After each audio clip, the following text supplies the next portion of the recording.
Renoncez aux mensonges et que chacun de vous parle selon la vérité à son prochain, car nous sommes membres les uns des autres. Éphésiens 4, 25. Le renouvellement de l'esprit de l'intelligence s'opère en chaque personne, parlant selon la vérité à son prochain, par le fait du rejet de toute fausseté. Pourquoi dire à soi-même un mensonge? Nous ne ferions pas cela de façon délibérée. À quoi bon dire à soi-même quelque chose qui n'est pas vrai? Quel sens cela aurait si ma main gauche blessait ma main droite, vu qu'en fin de compte, les deux devraient souffrir? De façon similaire, nous sommes membres les uns des autres. Dans l'autre façon de penser, celle du vieil homme qui est mentionnée, il y a une absence de ce sens de vie corporative, de cette interdépendance, de cette relation réciproque où il est reconnu que chacun est nécessaire, indispensable. Vous pouvez mettre des gens en dehors de ce domaine, vous pouvez vous débarrasser d'eux, atteindre votre objectif, prendre de l'avantage simplement par le fait de retenir la vérité. Mais nous avons affaire avec une seule entité, et cette entité ne doit pas être en conflit, elle ne doit pas être différentes choses, mais une seule chose. Nous devons être renouvelés dans l'esprit de notre intelligence en revêtant ce nouvel homme céleste corporatif. Ces versets de Éphésiens 4, 21, 25 valent la peine que nous les notions de nouveau à la lumière de ce que nous sommes en train de dire.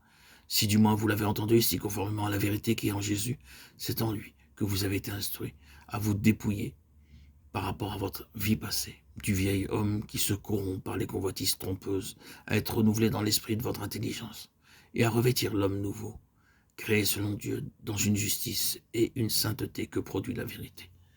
C'est pourquoi renoncez aux mensonges et que chacun de vous parle selon la vérité à son prochain, car nous sommes membres les uns des autres. Dans ce passage, nous comprenons que c'est l'intelligence nouvelle de l'homme nouveau qui est renouvelée dans l'esprit, sur le principe, la loi, la réalité de la relation mutuelle et de l'interdépendance. J'ai besoin de vous, vous m'êtes indispensable. Je ne peux point réaliser ma destinée, le but de mon existence, indépendamment de vous. Quelle est donc la raison que je vous dise des mensonges? S'il y a quelqu'un sans lequel notre destinée, le but de notre existence, notre objectif tout entier est impossible et détruit, et si en face d'un tel fait, il y a une relation mensongère, trompeuse, alors quelle contradiction?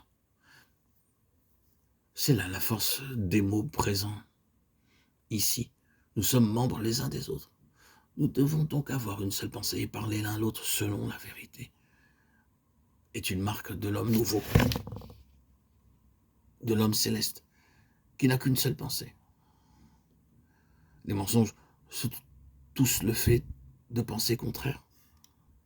C'est pourquoi il faut bien se souvenir que renoncer au mensonge et parler selon la vérité à son prochain est une clé d'union, d'unité les uns avec les autres. Éphésiens 4, 21, 25.